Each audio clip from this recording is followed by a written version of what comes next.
following his heart and following his passion. And I'm not going to tell you too much more than that because I don't want to steal the thunder away from his speech. But without further ado, Mr. Jeff Bratton.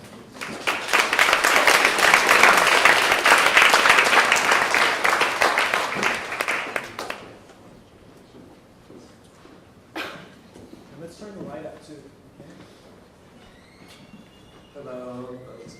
I'll use the microphone. Thanks for being here. It's an honor to speak at the first Shine NYC event.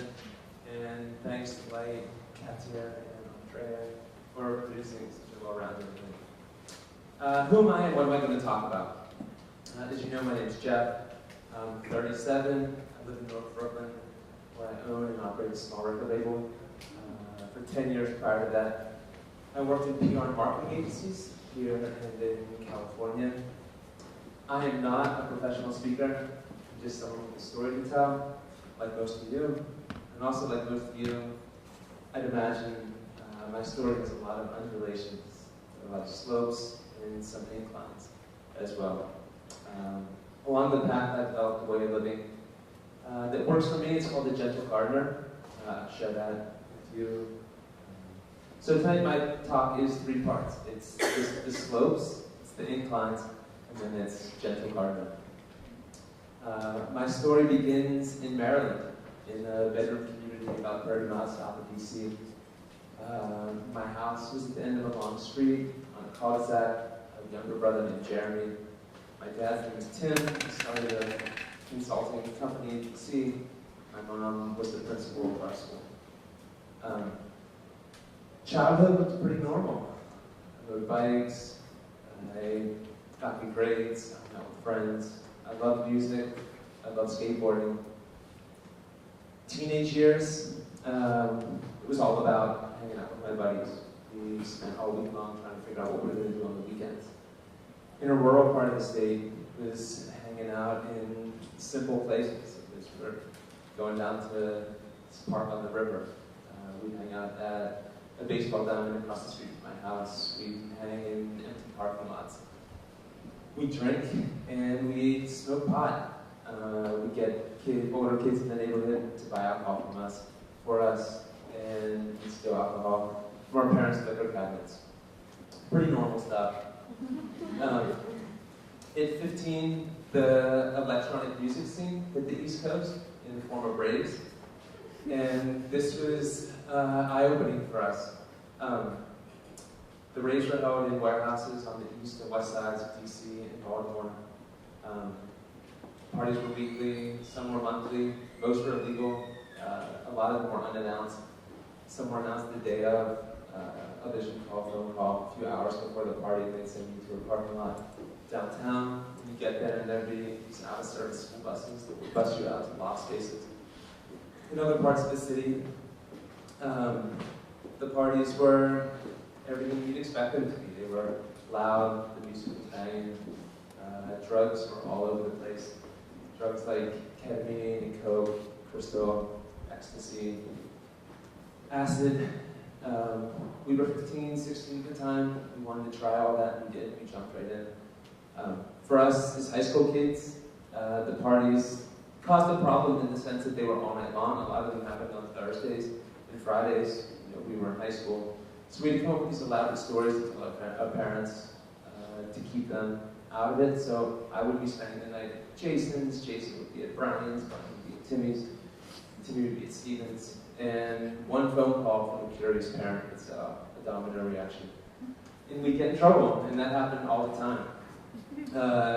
During the time, there were some arrests as well. Things got pretty reckless. So we spent the end of high school trying to figure out how to keep our parents out of our business while we could keep the party going. Graduated high school and moved to Boston to go to college and to BU. And I always say that I brought Baltimore with me to Boston.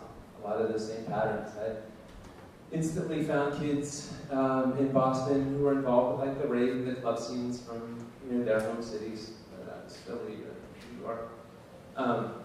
And the partying intensified. It was partying on the weekends and the weekdays at this point in time. drugs were ketamine and crystal, primarily. Those were my drugs of choice at the time. And we started shooting them. We started shooting everything that we could cook down. At that time, the constant partying started to cause real problems. Girlfriend was concerned, friends were concerned, even teachers were concerned. I also got arrested twice. So sophomore year, got arrested twice in that year. And my parents were loosely involved, but they were involved enough to heed those red flags, and they pulled tuition. They said that until I got sober, they weren't paying for school again. So as a gesture, I took a leave of absence from school, medical leave of absence, and went to a program in Florida, in Delray. Did a 30-day inpatient program, and then went to a halfway house for 9 months. Spent the better part of that year, my sophomore and junior year, in a program in Florida. Finished the program, and went back to Boston and started using again. I never intended to get clean, I just wanted to get tuition reinstated, frankly. So I went back to Boston and jumped right back into the middle of it. Eventually graduated college and moved to New York to work for an agency called Wilbur Shanwood. At the time, it was on 51st Street. The next 7 years saw me bounce among DC, New York, DC, Florida, and Southern California, where I had good corporate jobs during that time, and I lost good corporate jobs during that time. Partying became a total lifestyle. It was a 24/7 thing. Started using heroin exclusively. Of course, we're shooting at drugs. It was an intravenous game at that point in time. Became impossible to hide the drug use then, and I stopped even trying. It was just what it was. And ultimately got really overwhelmed by the lifestyle that I was living, and really bad things started to happen. At one point, I was living down town on Mulberry Street, the fifth floor walk up. A friend overdosed and died in the apartment. We tried to get him out onto the street, we wanted to put him in a taxi and send him to St. Vincent's, but moving a dead body is really hard, and we got him down 2 flights of stairs. We left him on the landing and called the paramedics. And they showed up with police and arrested us for negligent homicide, which obviously was just a legal nightmare. Got into a fight. It was so violent. Had 78 stitches in my face, lips cut and teeth, tear ducts lacerated. Wrecked cars, lost apartments. In the end, it was just coughing on the streets and projects. Life was a steady string of detoxes, rehabs, halfway houses, and jails, ultimately. And in the end, lost everything. Lost it all. So those are the slopes. That's like a very broad overview of like the decline. When things are at their worst, they have a way of getting better. So things did get better. So just to give you some context, what was happening at the time, I was just out of jail in Laguna. I was at a recovery program in the low desert on past Riverside, and it was a pretty rock bottom recovery program at this point. Pretty much set up for people trying to beat court cases or admit court order to the program. And it was the second or third day, and we were sitting around the circle. It was the first group meeting. We were in like the group room. We were in the middle of that conversation, and about 15 of us, we would talk, the next person would talk, we'd share a little bit about our stories, our drug history, what it was that got us there, and then we'd pass to the next person. It came to me, I spoke, and the counselor, this old alcoholic named Harry, he turned to me and he said, some people just have to die from this disease. And then he moved on to the next person. It wasn't a big conversation, it was kind of a matter of fact thing for him. And it was the starkness of that statement that really cut through to me.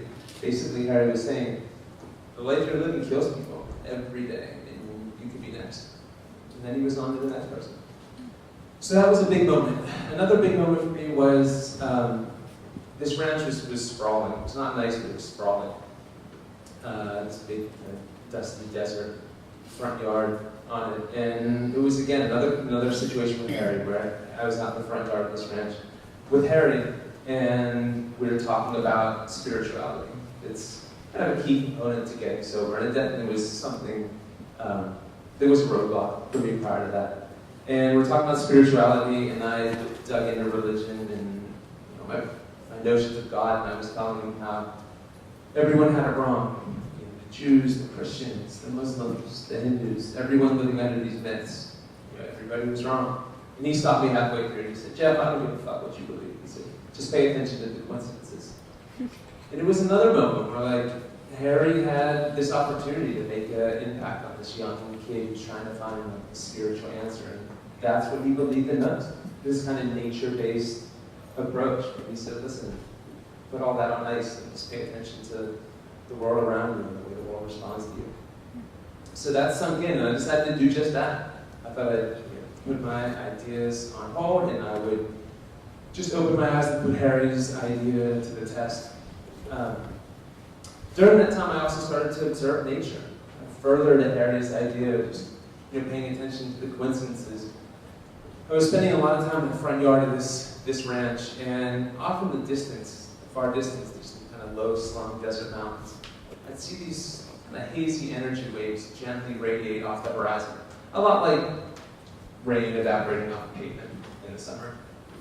After a rainstorm, that's all it was. But those energy waves went on to help me form this idea called the gentle gardener that I'll talk about now. I spent 60 days in that program and then another year in the program in Newport. But in Riverside, I was at that program 60 days.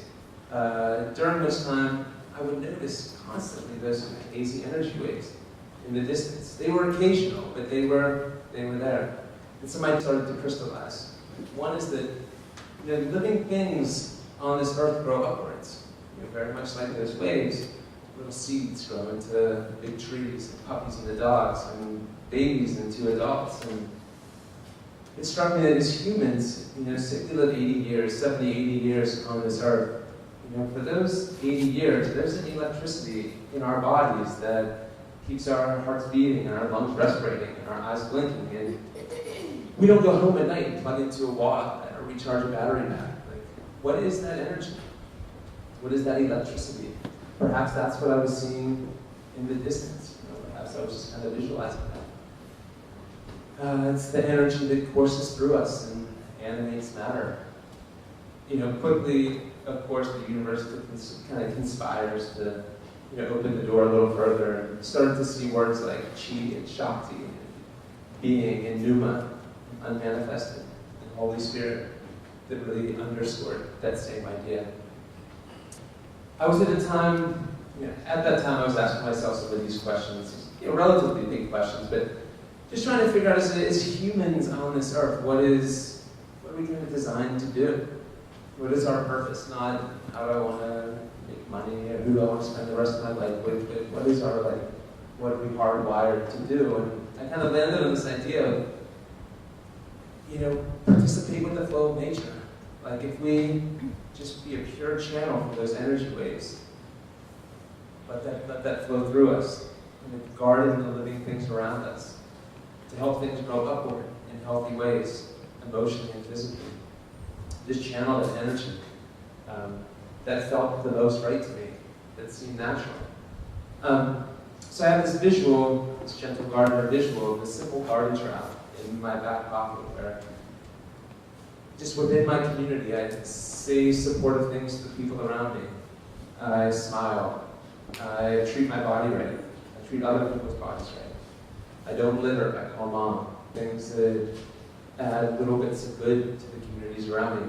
And for as much as I value and respect people out there doing huge humanitarian things, that's not what the Gentle Gardener is about. It's about being a small but consistent force of good in the communities we already occupy. So that's what I've got. In closing, just want to say that the Gentle Gardener works for me because it's doable. It's something that, in and amidst our busy modern lives, I can do. I can evaluate the systems that I'm already a part of, the relationships, the companies, the professional relationships, the personal relationships, the intimate relationships, and figure out how can I use that little proverbial garden trowel to make those systems good. So that's what I've got. It's gentle gardening, guys. Thank you. So we're just going to do a quick little Q&A, and I really loved the concept of aligning yourself with nature and this whole idea of micro philanthropy, because that's something that we herald here at Shine as well, urging people to do that kind of thing. So I know that you were working in PR, because we talked about this earlier, and you made a leap to start your own thing.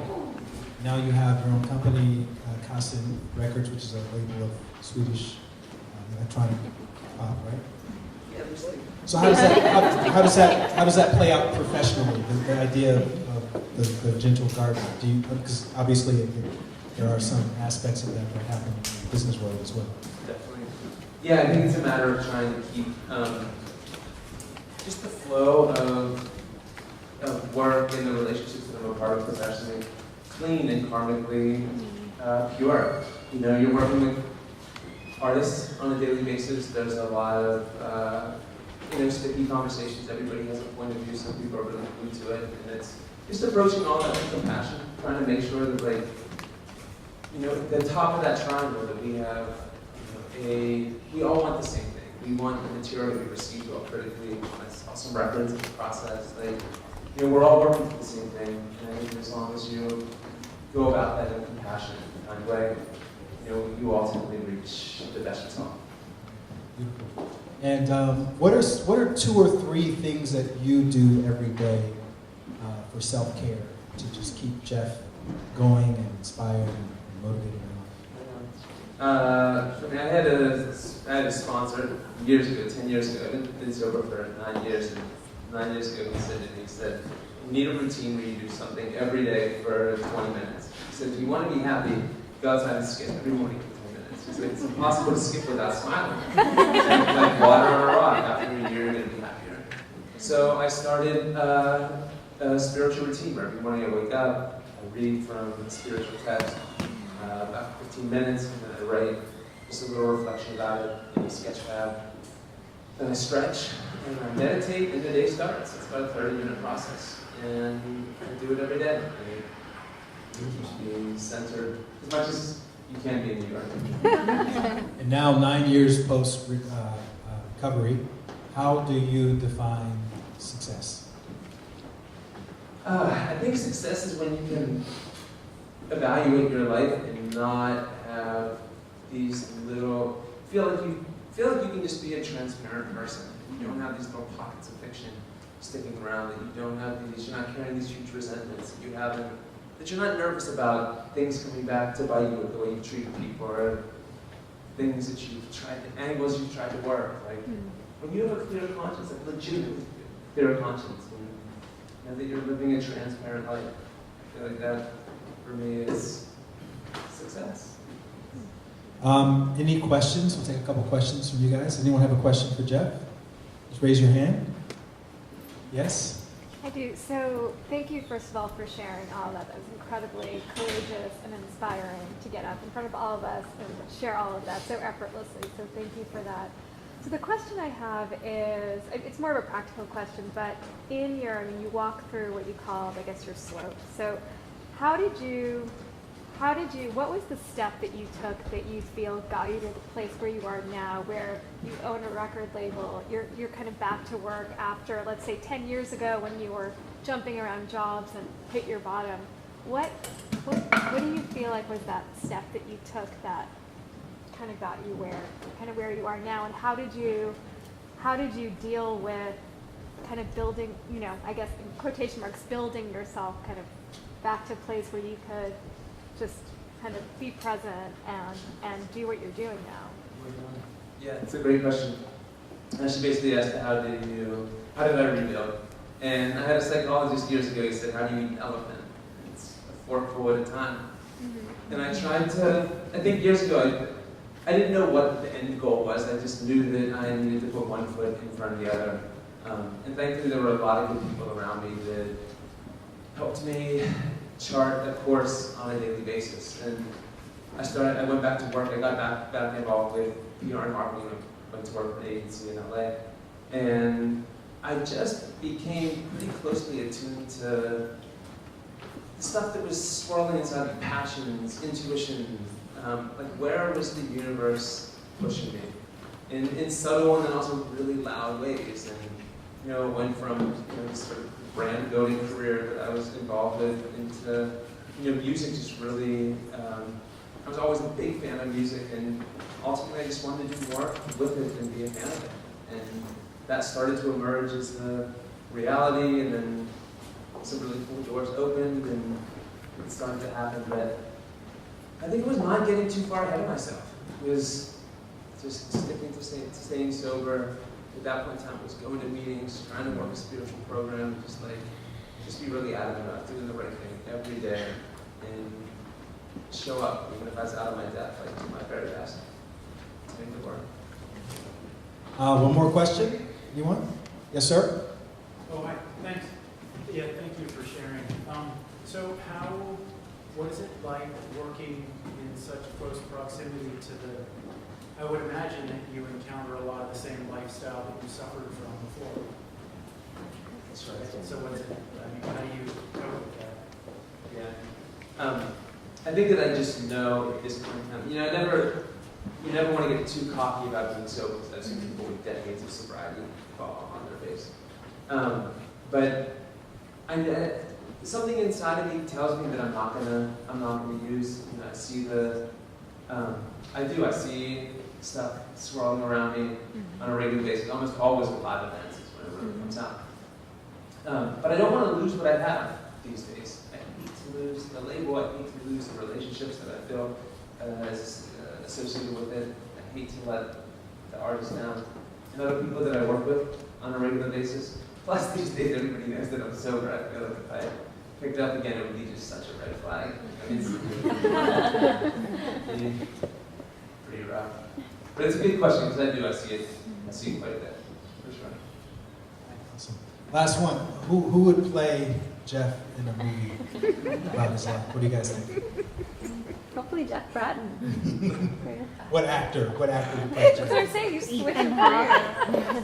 Somebody yell something. It's not a rhetorical question. What is it? Matthew McConaughey? Jeff wrote Mark Ruffalo. Mark Ruffalo. I see that, right?